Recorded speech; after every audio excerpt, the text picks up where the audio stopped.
خذ من أموالهم صدقة تطهرهم وتزكيهم نحمده ونصلی علی رسولہ الکریم۔ مسلمان کا دوسرا مال، دوسری قسم کا مال جس پر زکوٰۃ فرض اور واجب ہے وہ ہے سامان تجارت۔ جو مال کاروبار میں انویسٹ ہے، لگا ہوا ہے، چل رہا ہے، اس سارے مال پر زکوٰۃ دینا فرض ہے۔ اللہ رب العالمین نے فرمایا یا ایھا الذین آمنوا انفقوا من طیبات ما کسبتم، اے ایمان والو اس پاکیزہ اور حلال مال میں سے خرچ کرو، ما کسبتم جو تم نے کمایا ہے، جو تمہارا مال کاروبار میں لگا ہوا ہے اس میں سے، اس حلال میں سے اللہ رب العالمین کی راہ میں خرچ کرو۔ ائمہ اربعہ اور تمام ائمہ محدثین اس بات پر متفق ہیں کہ اس سے مراد مال تجارت ہے، سامان تجارت ہے۔ چند لوگ ایسے بھی ہیں مسلمانوں میں جو مال تجارت پر، سامان تجارت پر زکوٰۃ کے قائل نہیں ہیں، لیکن ائمہ اربعہ اور تمام ائمہ محدثین وہ سب کے سب اس کے فرض اور واجب ہونے کے قائل ہیں۔ وہ سامان تجارت کسی بھی قسم کا ہو، وہ پلاٹ ہوں، وہ زمینیں ہوں، وہ مکانات ہوں، وہ دکانیں ہوں، وہ گاڑیاں ہوں، وہ سپیئر پارٹس کا سامان ہو، وہ کپڑے ہوں، وہ فرنیچر ہو، وہ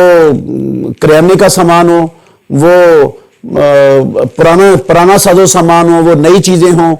جو بھی سامان تجارت ہے نا، مال تجارت جس کو خرید و فروخت کے لیے قابل سیل بنایا ہوا ہے، اس ہر چیز، ہر قسم پر زکوٰۃ فرض ہے اللہ رب العالمین کے اس فرمان کے تحت۔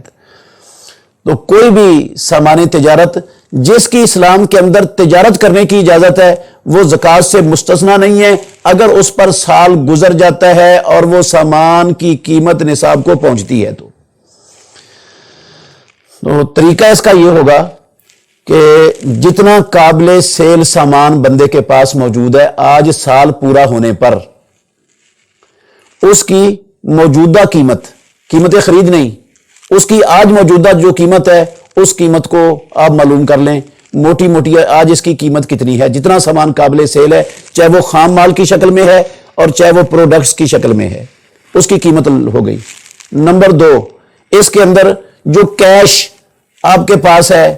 وہ کیش اس کے ساتھ جمع کر لیں۔ نمبر 3، جو پیسے آپ نے لوگوں کی طرف آپ کے ادھار ہیں، آپ نے لینے ہیں لوگوں سے، کریڈٹ ہیں، ان کو بھی اس کے ساتھ جمع کر لیں۔ یہ 3 چیزیں جمع ہو گئیں۔ کل سامان تجارت، پروڈکٹ اور خام مال کی قیمت، موجودہ کیش اور جو لوگوں سے لینے ہیں، یہ تینوں اماؤنٹیں جمع کرنے کے بعد اب آپ دیکھیں کہ آپ نے کسی کا قرض دینا ہے تو جتنا دینا ہے وہ ان تینوں اماؤنٹوں میں سے اس کو منہا کر دیں، جو باقی بچے گا اس میں سے 2.5% زکوٰۃ آپ پر فرض ہے۔ اس سامان تجارت میں سے جس قسم کی بھی دکان ہو، جو بھی تجارت کرنا، جس کام کی اسلام نے اس کو حلال قرار دیا ہے، اس میں سے زکوٰۃ ادا کرنا لازم ہے۔ البتہ فیکٹری، دکان، ان کی عمارتیں، ان کے پلاٹ، ان کی مشینری، ان کا فرنیچر اور ان کی گاڑیاں، ان کے استعمال میں آنے والی گاڑیاں، یا جو بھی ساز و سامان ہے جو قابل سیل نہیں ہے، صرف ان چیزوں کو تیار کرنے میں، سیل کرنے میں استعمال ہو رہا ہے، ان کے اوپر زکوٰۃ نہیں ہوتی، ان کو حساب میں شامل نہیں کیا جاتا۔ حساب میں شامل صرف اس مال کو کیا جاتا ہے جو قابل سیل ہے۔ اسی طرح سال کے دوران جو آپ نے گھر بنا لیا، کپڑے بنا لیے، جوتے بنا لیے اور ساز و سامان گھر کا خرید لیا ضرورت کا، اسی طرح جو آپ نے کھا لیا، پی لیا، جہاں بھی استعمال کر لیے حلال جگہوں پر، ان کا بھی حساب نہیں کرنا سال کے پورا ہونے پر۔ سال پورا ہونے پر صرف یہ آج مثلا سال پورا ہوا ہے تو آج آپ نے یہ دیکھنا ہے کہ کتنی آپ کے پاس کل 3 اماؤنٹیں بنتی ہیں، اس کے اوپر آپ نے 2.5% کے حساب سے زکوٰۃ دینی ہے۔ اسی طرح جو کرائے پر استعمال ہونے والی چیزیں ہیں، کرائے پر چلانے کے لیے رکھے ہوئے ہیں، مثلا دکانیں ہیں جو کرائے پر دینے کے لیے بنائی گئی ہیں، یا گھر ہیں جن کو آپ کرائے پر استعمال کرتے ہیں، کرائے پر دے کر ان کا کرایہ حاصل کرتے ہیں، یا گاڑیاں ہیں یا کوئی بھی چیز ہے جو کرائے پر استعمال ہوتی ہے، ان کی مالیت پر بھی زکوٰۃ نہیں ہوتی، ان کے کرائے پر زکوٰۃ ہوتی ہے اگر وہ سال بھر آپ کے پاس پڑا رہے اور نصاب کو پہنچتا ہو، اور اگر نصاب کو پہنچتا ہی نہیں ہے اور سال بھر آپ کے پاس پڑا نہیں رہتا اور ساتھ ساتھ ہی خرچ ہوتا جاتا ہے جیسے کرایہ آتا ہے، تو اس کرائے کے اوپر بھی زکوٰۃ۔ بہترین صدقہ جاریہ حاصل کرنے کے لیے اس ویڈیو کو لائک، کمنٹ اور شیئر کرنا مت بھولیں۔